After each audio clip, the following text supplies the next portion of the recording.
नमस्कार, अलग न्यूज टिभीमा तपाईलाई स्वागत छ। आजको भिडियोमा हामी साहित्यकार शंकर लामिछानेको बारेमा चर्चा गर्दैछौँ। साहित्यकार शंकर लामिछानेको बारेमा सम्पूर्ण जानकारी पाउन कृपया भिडियोलाई अन्तिमसम्म हेर्नुहोला र हाम्रो च्यानललाई सब्स्क्राइब पनि गर्न नबिर्सनुहोला।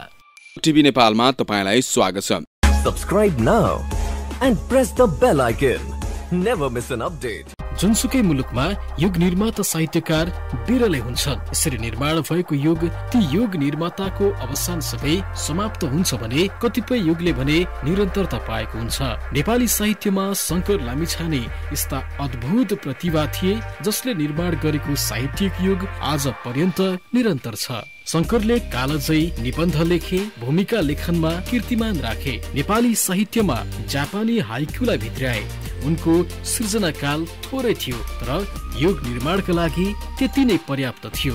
एउटा छद्मवेशी कुमुदिनीले चोरीको आरोप लगाएपछि त्यसलाई उनले सकारेर एक प्रकारको सन्यास नै लिए। त्यो स्वीकार्योक्ति नै उनको साहित्यिक यात्राको अवसानको सूचक थियो। शंकर लामिछानेको जन्म माता राजकुमारी लामिछाने र पिता हरिहर प्रसाद लामिछानेका पुत्रका रूपमा विक्रम सम्वत 1984 साल चैत्र 5 गते जयसी देवल काठमाडौँमा भएको थियो। तर उनको जन्मको केही समयपछि नै माता पिताको झगडाले गम्भीर मोड लियो र उनकी आमाले पेटमै गर्भ बोकेर घर त्याग गरिन्। शंकर लामिछानेको लालन पालन माउलीमा भयो बनारसमा। उनी 13 वर्षको उमेरमा मात्रै नेपाल फर्किए पिताको साथमा।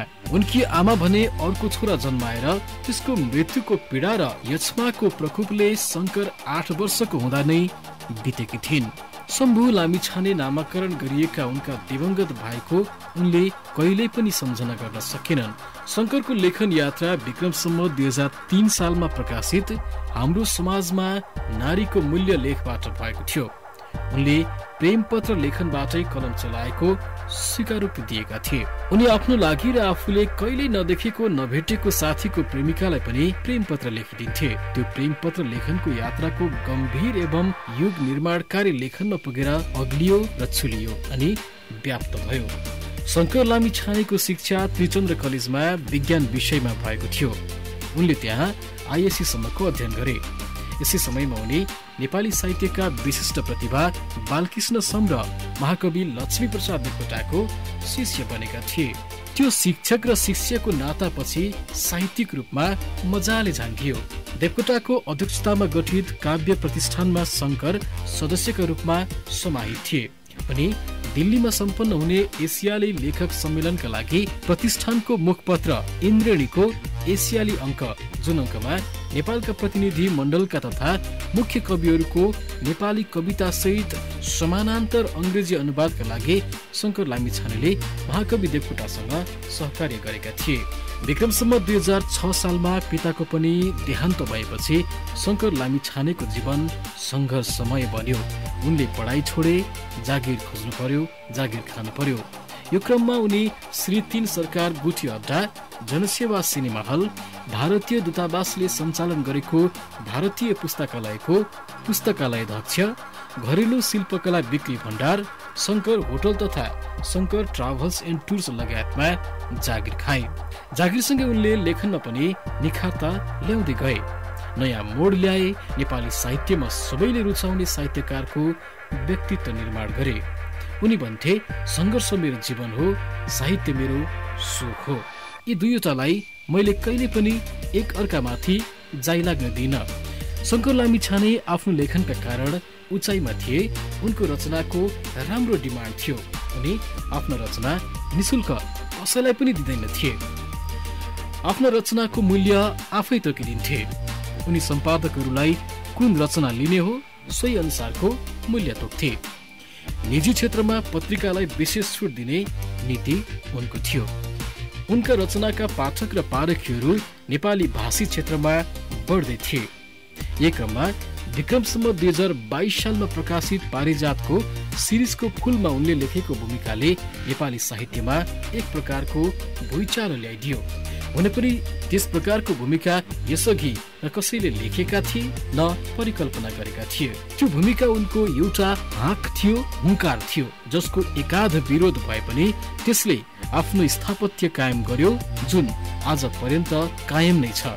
शिरीषको फूलको चर्चा र विवाद बीच सो उपन्यासले मदन पुरस्कार प्राप्त गर्यो र मदन पुरस्कार पाएपछि त्यो भूमिकाको चर्चा अझ बढी चुलियो। कतिपयले त्यो भूमिकाको कारणले नै मदन पुरस्कार पाएको चर्चा पनि गरिदिए। शंकर लामिछाने स्वयंले चाहिँ भूमिकाको चर्चा भयो तर उपन्यासको दार्शनिक पक्ष ओझेलमा पर्यो भनेर प्रतिक्रिया दिएका थिए। शंकर लामिछानेको विवाह रत्ना राईसँग भएको थियो। त्यो एक प्रकारको प्रेम विवाह थियो तर उनीहरूले मन्दिरमा गएर विवाह गरेका थिए। उनीहरूको बिहेको पुर्योत्थ्य नेपाली हास्य व्यङ्ग्य साहित्यमा भूतको बिनाजुका रूपमा विशेष कहलिएका साहित्यकार वासुदेव शर्मा लुइटेल। शंकर र रत्नाको विवाह वज्र बाराहीमा भएको थियो। सो विवाहमा रत्नाका काका नारदमुनि थुलुङ, साहित्यकार बालचन्द्र शर्मा, शंकर लामिछानेका मामा नरेन्द्र रेग्मी आदि उपस्थित थिए। यौवनकालमा उनी रसिक र प्रेमी थिए। आफ्ना यौवनकालका चरित्रकलालाई उनी कुनै कूटनीतिक भाषामा प्रस्तुत गर्न हिचकिचाउँदैन थिए। उत्तम कुँवरलाई स्रष्टा र साहित्यको लागि अन्तर्वार्ता दिने क्रममा उनले भनेका थिए, त्यो त मेरो यौवनकालको चरित्रकला थियो, अब त ती अनुहारलाई सम्झन पनि मन लाग्दैन। ती मध्ये कयन झन्डै हजुरामा भइसके होलान्। यी मध्येका कयनका छोरीहरू त निश्चय पनि तरुणी भइसके। आजका मेरो भनाइ ती तरुणीको आँखामा पर्छ, त्यसकारण म तिनका आमाहरूको चर्चा यहाँ गर्न चाहन्न। शंकर यसै भन्थे। शंकर लामिछानेले आफूलाई नेपाली साहित्यको भुवाङ पाल टाल्ने लेखकको रूपमा चित्रण गर्दथे, जसलाई काट्ने वा बदर गर्ने कोही देखा परेन आज पर्यन्त। त्यो उनको खुबी थियो। उनले स्पष्ट व्यक्त गरेका थिए र भनेका थिए, म घमण्डी पनि छु। एक अर्थमा नेपाली साहित्य ज्यादै कमजोर छ भन्ने चर्चा मित्र मण्डलीमा भयो एकपटक र मैले निश्चय गरे गद्यलाई नै किन बलियो नबनाउने। त्यस्तै एकपटक नेपाली साहित्यमा वैज्ञानिक कथा छैन भन्ने चर्चा उठ्यो र म त्यता लागे र एकपटक मेरा मित्र ईश्वर बरालले भने, नेपाली साहित्यमा भविष्यकालको व्याकरण ओगटेको कुनै कथा नै लेखिएको छैन र मैले लेखिदिए म भोलि जन्मनेछु। शंकर यसै भन्थे। एक किसिमले हेर्यो भने नेपाली साहित्यको भाङ मात्र म टाल्दैछु। कवितामा नयाँ मान्यता ल्याउनको निमित्त मैले जापानी हाइकु शैलीको प्रयोग गरे, किनभने नेपाली अस्पष्ट भई रुमलिएको थियो। यस्तो भनाइराख्न सक्ने साहित्यकार शंकर लामिछाने अघि कोही थिएनन् र पछि पनि कोही निस्किएनन्।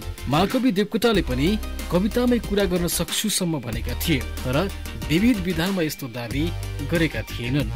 यो बेग्लै कुरा हो। देवकोटा कविता, कथा, निबन्ध, काव्य लगायतका विधामा कालजयी रचनाका स्रष्टाका रूपमा सम्मानित र प्रतिष्ठित छन्। अहिले पनि उनको रचनाका प्रभाव आज पर्यन्तका लेखनमा पाइन्छ।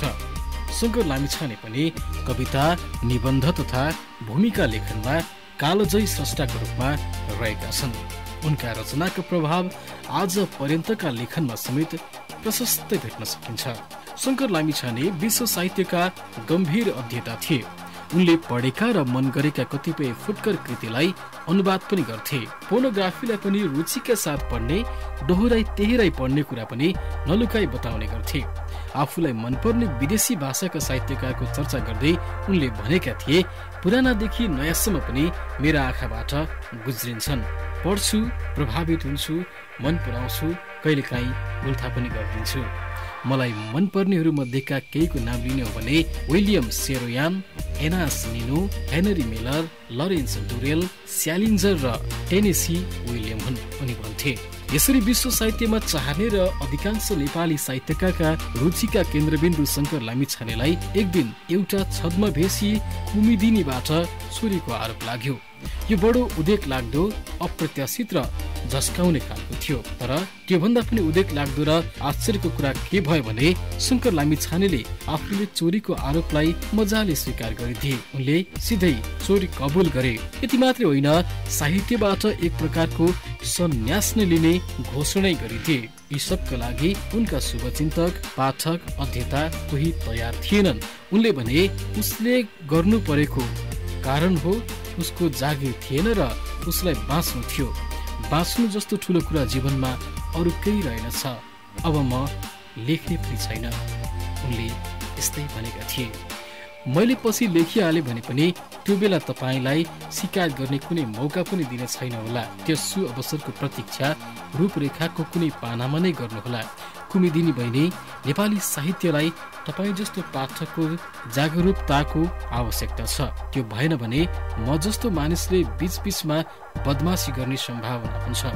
तपाईँ जस्तो बहिनीको तिलक लगाएर मात्रै हामी संग्राममा उभिन सक्छौं, शङ्करले लेखेका थिए। उनको यो एक प्रकारको साहित्यमा सन्यास लिएको विषयलाई पारिजातले पछि यसरी अर्थाएका थिइन्।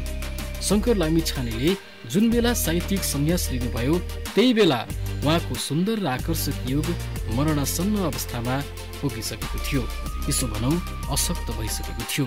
उहाँको असामयिक निधन हुनुभन्दा पहिले उहाँको साहित्यिक युगको सामयिक मृत्यु भइसकेको थियो। पारिजातले कुन अर्थमा शङ्कर लामिछाने युगको मृत्यु भइसकेको देखिन्, तर शङ्करले निर्माण गरेको युग अर्थात् उनको लेखन शैली, प्रस्तुतिका पदचापहरू आज पर्यन्त निरन्तर देखिनु उनको युग नसकिएको दृष्टान्त हो। उनको युगले निरन्तरता पाइरहेको छ। शङ्कर लामिछाने लेखनको उत्कर्षको बेला केही निकट साहित्यिक मित्र मण्डलीमा बाँधिएका थिए। उनको निकटतम मित्रहरू थिए भूपी शेरचन, भीमदर्शन रोका र तुलसीनाथ ढुङ्गेल। तिनमा पनि भूपी र रोका विशेष थिए। शङ्कर लामिछानेले विक्रम सम्वत 2023 सालमै उपन्यास थालनी गरेर आधा आधी सकिएको बताएका थिए। उनी 1-2 वर्षमा प्रकाशित गर्ने योजनामा थिए, तर उनले कहिल्यै पूरा गरेनन्। शङ्करले पत्नीलाई प्रेरणा, प्रतीक र प्रतिद्वन्द्वीका रूपमा जहिले पनि साहित्यिक सृजनाको निमित्त विषयवस्तु प्रदान गर्ने स्रोत मान्दथे।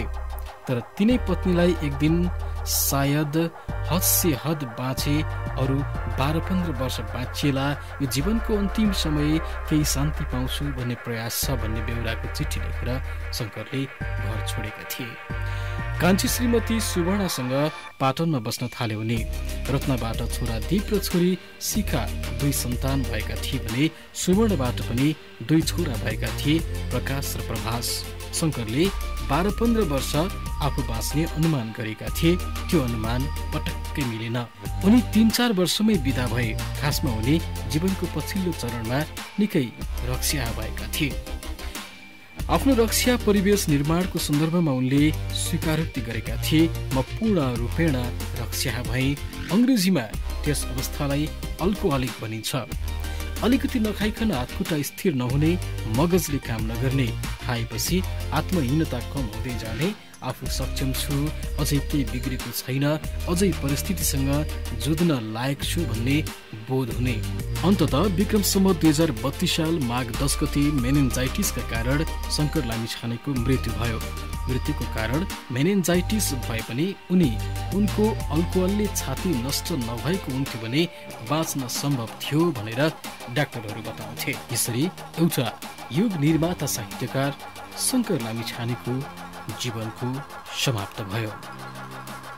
भिडियो हेरिदिनु भएकोमा धेरै धेरै धन्यवाद। यस्तै जानकारीमूलक अरू सामग्रीका लागि अलग न्यूज टिभीलाई सब्स्क्राइब गर्नुहोस्।